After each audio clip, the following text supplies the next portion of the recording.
शब्दकोंदण.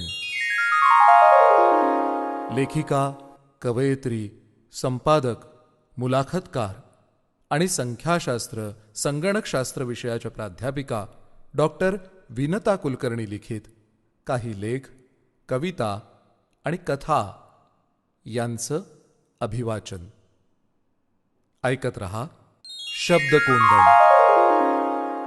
शब्दकोंदणच्या आजच्या भागात ऐकूया विनता कुलकर्णी लिखित ग्रंथाली प्रकाशित तरंग भवतालचे या पुस्तकातील एक लेख. या पुस्तकातील सर्वच भवताल अमेरिकेतील नाही. पुस्तकातील पहिल्या आसपासच्या गोष्टी या विभागात काही लेखांमध्ये जागतिक अनुभव आहेत. काही लेखांमध्ये परिचित गोष्टींबद्दल अपरिचित माहिती दिली आहे. पुस्तकातील दुसऱ्या छोट्या गावांच्या मोठ्या गोष्टी या विभागात स्थळवर्णनामधून जाणवते ती लेखिकेची जिज्ञासा, नवे नवे अनुभव घेण्याची असोशी आणि गावांचं वेगळेपण टिपण्याची ताकद. गोष्टी थोरा मोठ्यांच्या या विभागात काही परिचित व्यक्तींच्या मुलाखती आहेत, परंतु त्यांचा इथे वेगळा नव्या दृष्टीनं परिचय करून दिलाय. ओघवत्या भाषेमुळे तरंग भवतालचे हे पुस्तक अतिशय वाचनीय झालंय. चला तर मग ऐकूया याच पुस्तकातला हा एक लेख, सवयींची मी, सवयी माझ्या. वाचक स्वर माधवी तोडकर. मी ज्या शाळेत शिकले तिथे इसवी सन 2019च्या नोव्हेंबरमध्ये भारतात गेले असताना जाण्याचा योग आला. शाळेच्या परिसरातच असलेल्या त्याच संस्थेच्या महिला महाविद्यालयात माझ्या आईवडिलांच्या नावे मी देणगी देऊन आर्थिकदृष्ट्या गरजू आणि हुशार अशा विद्यार्थिनींसाठी शिष्यवृत्ती सुरू केलेली आहे. त्या संदर्भात माझं तिथं काम होतं. त्या महाविद्यालयात ज्यांना भेटायचं होतं ते कार्यालयात येण्यास वेळ होता. तेवढ्या वेळात त्याच आवारात असलेल्या माझ्या शाळेत फेरफटका मारायचं मी ठरवलं. सकाळची वेळ होती. शाळेच्या मैदानावर निळा स्कर्ट, पांढरा ब्लाऊज आणि निळी सलवार, पांढरा खमीज, केसांच्या वेण्यांना लाल रिबिनी किंवा आखूड मोकळ्या केसाला लाल हेअरबँड आणि पायात पांढरे बूट, पांढरे मोजे अशा गणवेशात मुलींचे घोळके दिसत होते. एका बाजूला पीटी तास चालू होता. दुसऱ्या बाजूला रनिंग ट्रॅकवर काही 10-11 वर्षांच्या मुली हसत खिदळत मजेत पळत होत्या. त्यांचे निरागस हसू पाहून मलाही हसू फुटलं. नकळत मी त्या मुलींमध्ये स्वतःला पाहत भूतकाळात शिरले. काय आजही उशीर? तरी बरं, आठवड्यातला एकच दिवस सकाळची शाळा असते. इयत्ता 5वीच्या वर्गाचे पीटीचे सर नेहमीप्रमाणे तिरकस शब्दात बोलत होते. या पीटी मास्तरांकडून मला व्यायामाचे कोणते धडे मिळाले ते आठवत नाहीत. मात्र तिरकस बोलण्याकडे कसं दुर्लक्ष करावं याचं बाळकडून निश्चितच मिळालं. मी आपल्याच नादात जांभई आवरत नाकासमोर बघत घाईघाईने माझ्या इयत्ता 5वी अ या वर्गाच्या दिशेने चालू लागले. अगं, तुझ्याशी बोलतोय मी. माझ्या पाठीमागून पुन्हा पीटी मास्तरांचा कडवा स्वर कानी पडला. जांभई ऐन मध्यावर आली असताना मी तोंडावर हात ठेवून 90 अंशात उजवीकडे मान वळवली. दबलेल्या जांभईनं ऐनवेळी घात केला आणि दीर्घ असं उत्तर दिलं. जांभईमुळे मानेच्या आणि चेहऱ्यांच्या स्नायूंना व्यायाम मिळतो का, असला एक निरुद्योगी प्रश्नही माझ्या मनात पिंगा घालत चेहऱ्यावर उमटला. अहो स्कॉलर, काय सगळी पुस्तकं डोक्यात कोंबली का काय? म्हणून डोकं जड होऊन उशिरा जाग आली वाटतं. मास्तर जरा आवाज चढवून म्हणाले. माझ्या जांभईनं त्यांच्या तापटपणाचा पारा अजूनच चढला असावा. या पीटी मास्तरांना शाळेतील इतर विषयांचा अभ्यास करणं आवडत नसावं म्हणून आपल्याला कवायती, खेळ शिकवतात आणि बाकी वेळात रागवतात असं आम्हा काही मैत्रिणींचं एकमत होतं. मात्र खरं कारण असं की त्या मैत्रिणीही सकाळी शाळा असल्यास उशिरा येण्याच्या बाबतीत पटाईत होत्या. नाही सर, होय सर, मी पुटपुटले. काय नाही काय, होय काय? सर रागानेच बोलत होते. सर, सगळी पुस्तकं नाही वाचली, पण काल वीर धवल या पुस्तकातली काही पानं वाचली आणि अजूनही जात नाही डोक्यातून. इति मी. सरांच्या चेहऱ्यावर जरासं स्मित दिसलं. पण माझं लक्ष जाताच ते चेहरा गंभीर करून म्हणाले, पळ, जा ग्राउंड भोवती फेरी मारून ये आणि वर्गात जाऊन बैस. पुन्हा उशीर करू नकोस. शाळेत वेळेवर येत जा ग, कितीदा सांगायचंय. होय सर, असं म्हणून मी खेळाच्या मैदानाकडे वळले. मैदानाभोवती माझ्याप्रमाणेच शाळेत उशिरा आलेल्या अजून 2 विद्यार्थिनी रमत गमत पळत होत्या. थंडीचे दिवस होते. सकाळी माझ्या वर्गात तेव्हा रुक्षपणे इंग्रजी व्याकरण शिकवणाऱ्या बाईंचा तास चालू होता. त्या तासाला बसणं ही एक शिक्षाच वाटायची आम्हा विद्यार्थिनींना. त्यापेक्षा उबदार कोवळ्या उन्हात मैदानावर पळणं ही शिक्षा असूनही आवडायचं. आम्ही मुली खेळाच्या मैदानाभोवती पळत असताना तेवढ्यात पलीकडच्या झाडीतलं एक पिवळं काळं अशा मिश्र रंगांचं फुलपाखरू उडत उडत पुढे जात नीमाच्या डोक्यावर नाचू लागलं. मागची प्रभा ते पकडायला नीमाच्या मागे टाळ्या वाजवत फिरू लागली. त्यामुळे त्या दोघींच्या अंतरात आणि पळण्याच्या वेगात गडबड झाली. त्यांच्या मागून मी पळत येऊन दोघींना धडक दिली आणि जरा पुढे जात अचानक ब्रेक लागल्यासारखी थांबले. नीमा आणि प्रभा दोघीही पुन्हा पळू लागल्या आणि मध्येच मी खांबासारखी उभी राहिल्याने आता त्या दोघींनी मला धडक दिली. पुढच्या क्षणी आम्ही तिघींनीही जमिनीवर लोळण फुगडी केली. त्याबरोबर माझं माझ्या पायातल्या एका बुटाकडे लक्ष गेलं, कारण त्याभोवती फुलपाखरू फडफडत होतं. हे इथे कसं आलं? जमिनीवर पडल्या पडल्या मी विचारात पडले. काल शाळेत डब्यात आणलेल्या पोळीबरोबर सुधारस होता. तो चाखत असताना काही थेंब पडले असावेत बुटावर, असाही विचार मनात आला. फुलपाखरासाठी प्रभा पुन्हा आता माझ्या बुटाकडे मोर्चा वळवतीये असं लक्षात येताच ताबडतोब मी जोरजोराने पाय हलवत फुलपाखराला हाताऐवजी पायानेच टाटा केलं. फुलपाखरू जवळच्या झाडीत अदृश्य झालं. प्रभाच्या हाती फुलपाखरू न लागल्यामुळे ती दोन्ही हात स्वतःच्या कमरेवर ठेवून रागाने माझ्याकडे पाहू लागली. काय चाललंय काय तुमचं? नाकासमोर पळत मैदानाभोवती अजून एक फेरी मारून वर्गात जाऊन बसा. पीटीच्या सरांनी दुरूनच पुन्हा आवाज वाढवला. आम्हाला मजा म्हणून नव्हे तर सजा म्हणून पळायला सांगितले आहे याची त्यांनी आठवण करून दिली. गुपचूप मैदानाभोवती पळत अजून एक फेरी पूर्ण करून आम्ही तिघे आपापल्या वर्गात येऊन बसलो.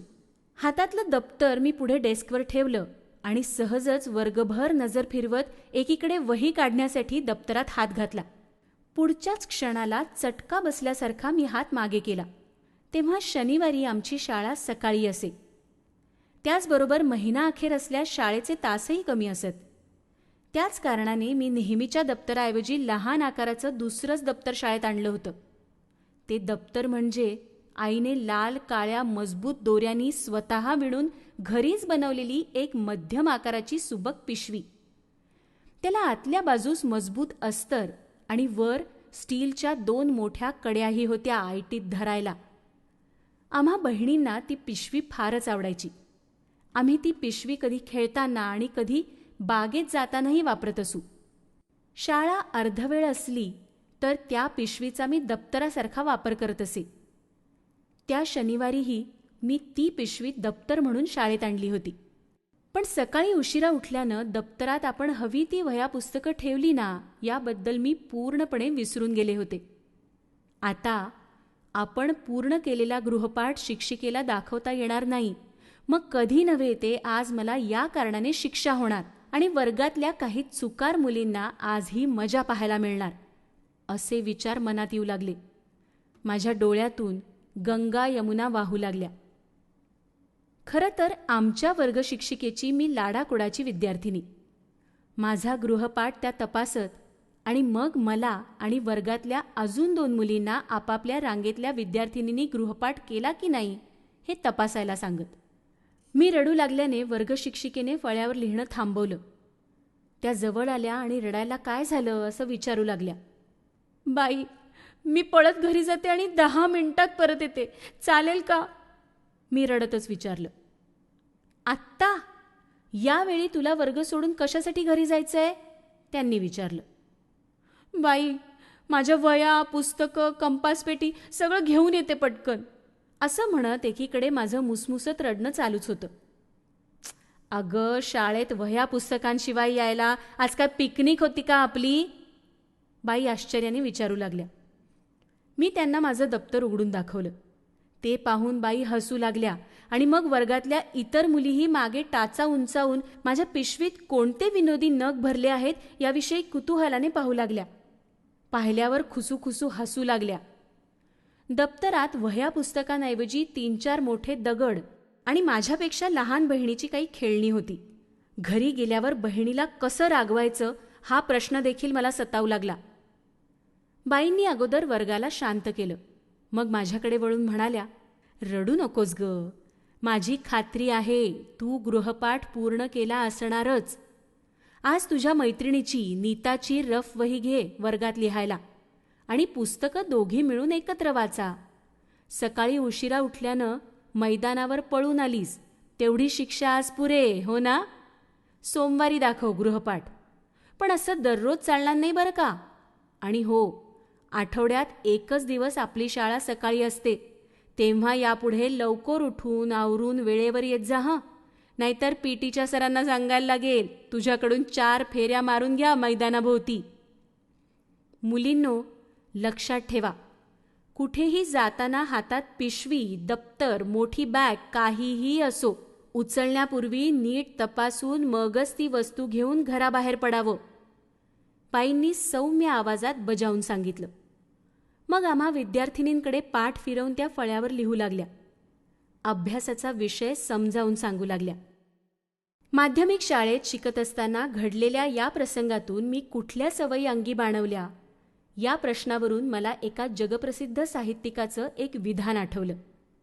17व्या शतकातला प्रसिद्ध इंग्रजी साहित्यिक, कवी, नाटककार जॉन ड्रायडन म्हणालाय, we first make our habits, then our habits make अस.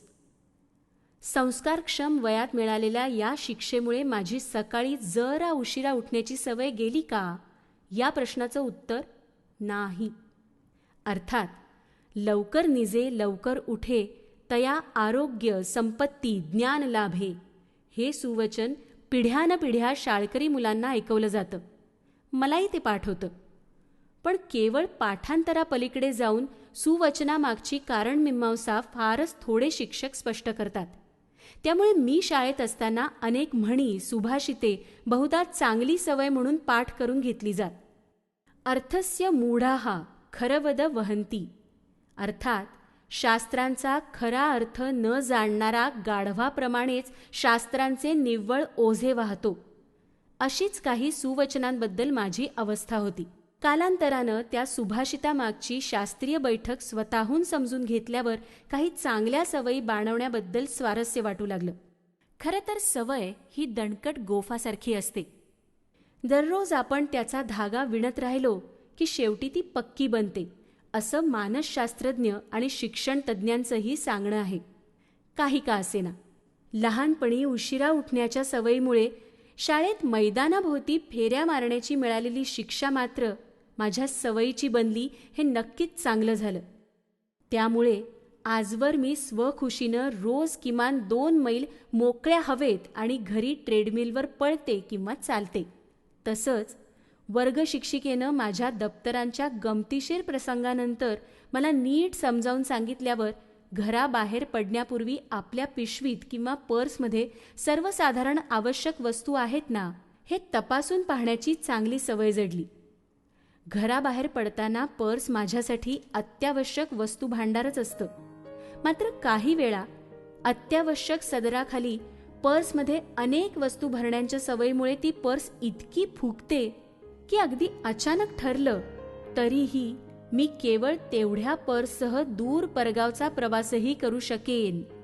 थोडक्यात काही सवयींची मी, काही सवयी माझ्या. विनता कुलकर्णी लिखित प्रवास वर्णन, ललित लेख, कथा, कविता ऐकण्यासाठी हे चॅनल जरूर सबस्क्राईब करा.